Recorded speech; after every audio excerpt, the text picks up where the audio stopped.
What is azithromycin?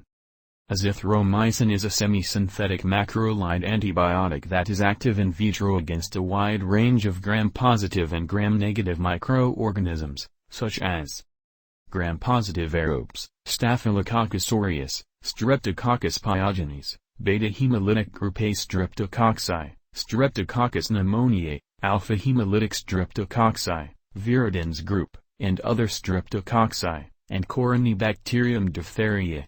Azithromycin is cross-resistant with erythromycin-resistant gram-positive strains, including Streptococcus faecalis, Enterococci, and most methicillin-resistant strains of Staphylococci. Gram-negative aerobes, Haemophilus influenza and parainfluenzae, Morella catarrhalis, Acinetobacter spp, Yersinia spp, Legionella pneumophila, Bordetella pertussis, Bordetella parapertussis, Shigella spp, Pasteurella spp, Vibrio cholerae and Parahemolyticus, Plesiomonas shigelloides. The activity against Escherichia coli, Salmonella enteriditis, Salmonella typhi, Enterobacter spp, Aeromonas hydrophila and Klebsiella spp, is variable and the corresponding sensitivity determinations should be made. Proteus spp, Serratia spp, Morganella spp and Pseudomonas aeruginosa, are normally resistant. Anaerobes, Bacteroides fragilis and related species, Clostridium perfringens, Peptococcus spp and Peptostreptococcus spp, Fusobacterium necrophorum and Propionibacterium acnes. Microorganisms causing sexually transmitted diseases. Azithromycin is active against Chlamydia trachomatis, and also has good activity against Treponema pallidum, Neisseria gonorrhoeae, and Haemophilus stauch. Other microorganisms, Borrelia burgdorferi, pathogenic agent of Lyme disease, Chlamydia pneumoniae, TWAR, Toxoplasma gondii, Mycoplasma pneumoniae, Mycoplasma hominis, Ureaplasma ureolyticum, Pneumocystis carini, Mycobacterium avium, Campylobacter spp, and Listeria monocytogenes. Azithromycin indications and posology. What is azithromycin used for? Azithromycin is indicated for the treatment of infections produced by sensitive microorganisms, such as infections of the upper and lower respiratory system, including otitis media, sinusitis, pharyngotonsillitis, bronchitis and pneumonia, produced by the above-mentioned germs, among others. Penicillin is the drug of first choice in the treatment of pharyngitis caused by Streptococcus pyogenes, including prophylaxis of rheumatic fever. Azithromycin is generally effective in eradicating streptococci from the oropharynx. However, data establishing azithromycin's efficacy in preventing rheumatic fever are not yet available. Skin and soft tissue infections, caused inter alia by S. aureus, E. coli, Klebsiella spp, B. fragilis, Enterobacter spp. Sexually transmitted diseases. Azithromycin is indicated in the treatment of uncomplicated genital infections caused by Chlamydia trachomatis. It is also indicated in the treatment of uncomplicated genital infections due to non-multi-resistant strains of Neisseria gonorrhoeae. Given the recommended dosage for these processes, concomitant infections with Treponema pallidum should be excluded. Azithromycin should be given in a single dose per day. The dosage schedule, depending on the infection, is as follows. Adults, including elderly patients, the total dose is 1.5 grams, which should be administered in the form of 500 mg, in a single dose, per day for 3 consecutive days. Alternatively, the same total dose can be administered for 5 days, with a 500 mg dose on the first day, followed by 250 mg daily from day 2 to 5. For treatment of sexually transmitted diseases caused by Chlamydia trachomatis, or sensitive Neisseria gonorrhoeae, the dose is 1 gram, taken as a single oral dose. Children, in general, the recommended dose is 10 mg/kg/day, taken as a single dose, for 3 consecutive days. Alternatively, the same total dose can be administered for 5 days, giving 10 mg/kg on the first day, to continue with 5 grams/kg/day for the remaining 4 days. The dosage pattern as a function of weight is as follows. Less than 15 kilograms, 10 mg/kg/day, given as a single dose, for 3 consecutive days, alternatively, 10 mg/kg on the first day, followed by 5 mg/kg per day for 4 days, given as a single daily dose. Between 15 and 25 kg, 200 mg/day, administered in a single dose, for 3 consecutive days, alternatively, 200 mg on the first day, followed by 100 mg a day for 4 days, administered in a single daily dose. Between 26 and 35 kg, 300 mg/day, administered in a single dose, for 3 consecutive days, alternatively, 300 mg on the first day, followed by 150 mg a day for 4 days, administered in a single daily dose.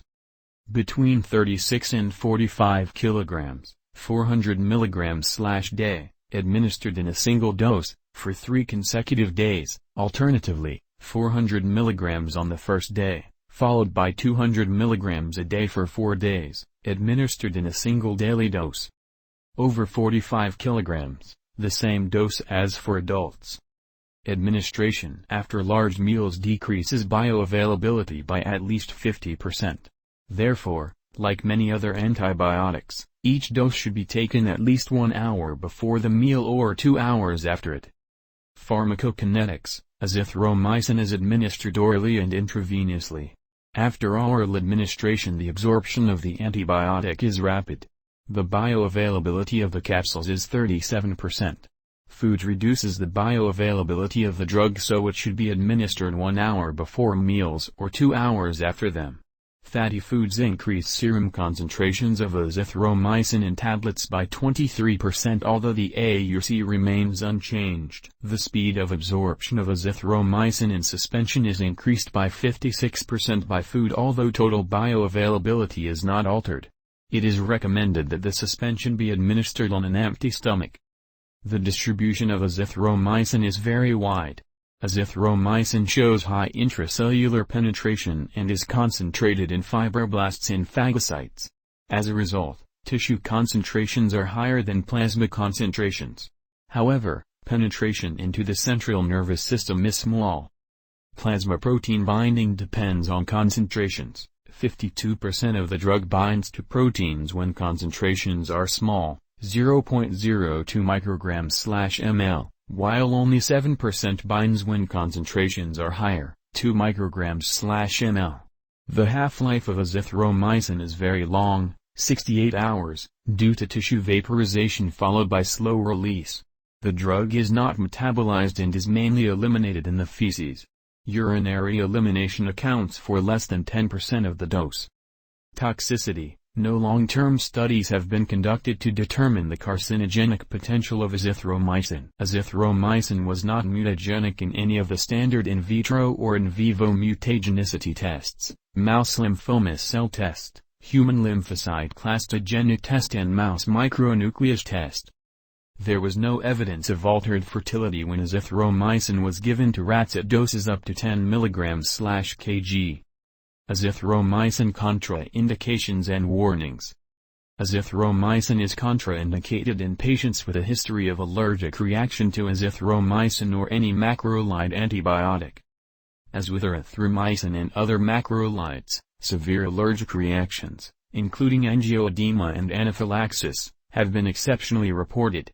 Some of these reactions with azithromycin have caused recurrent symptoms that have required a prolonged period of observation and treatment.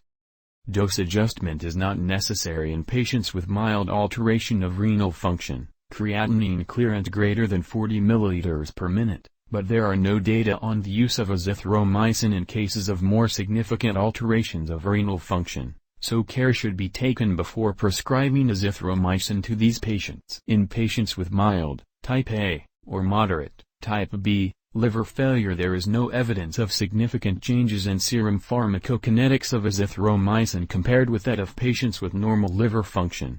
In those patients it appears to increase the urinary recovery of azithromycin, probably to compensate for the reduced liver clearance.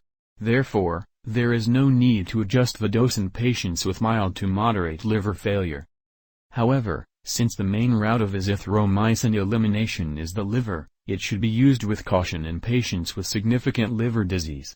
In patients who are receiving ergotamine derivatives, ergotism is precipitated by the concomitant administration of some macrolide antibiotics. There are no data regarding the possibility of interaction between ergotamine derivatives and azithromycin. However, due to the theoretical possibility of ergotism, azithromycin and ergotamine derivatives should not be administered simultaneously. As with any antibiotic, it is essential to maintain constant vigilance for signs of growth of non-sensitive microorganisms, such as fungi. There are no safety data for azithromycin in children under 6 months. FDA classification of risk in pregnancy. Azithromycin is classified as a Category B risk in pregnancy. Reproduction studies in animals have shown that azithromycin crosses the placenta, but have not revealed evidence of harm to the fetus. There are no data regarding secretion in breast milk. Safety of use in human pregnancy and lactation has not been established. In pregnant and lactating women, azithromycin should only be used when no other alternative is available. Azithromycin interactions. Theophylline. There has been no evidence of pharmacokinetic interaction between azithromycin and theophylline when given concomitantly to healthy volunteers. Warfarin. In one pharmacokinetic interaction study, azithromycin did not alter the anticoagulant effect of a single 15 mg dose of warfarin, administered to healthy volunteers. Azithromycin and warfarin can be given together, but the prothrombin time must be monitored as is routinely done. Carbamazepine. In a pharmacokinetic interaction study with healthy volunteers, no significant effects on plasma levels of carbamazepine or its active metabolite were detected. Methylprednisolone. In a pharmacokinetic interaction study conducted with healthy volunteers, azithromycin produced no significant effects on the pharmacokinetics of methylprednisolone. Ergotamines. The theoretical possibility of ergotism contraindicates the concomitant use of azithromycin with ergotamine derivatives. See precautions. Cyclosporin. Some macrolide antibiotics interfere with cyclosporin metabolism. In the absence of pharmacokinetic studies or clinical data on the potential interaction between azithromycin and cyclosporin, care should be taken before co-administration of these drugs. If co-administration is necessary, plasma levels of cyclosporin should be monitored and the dose adjusted accordingly. Digoxin. Many patients have received azithromycin and cardiac glycosides simultaneously, and no interactions have been observed.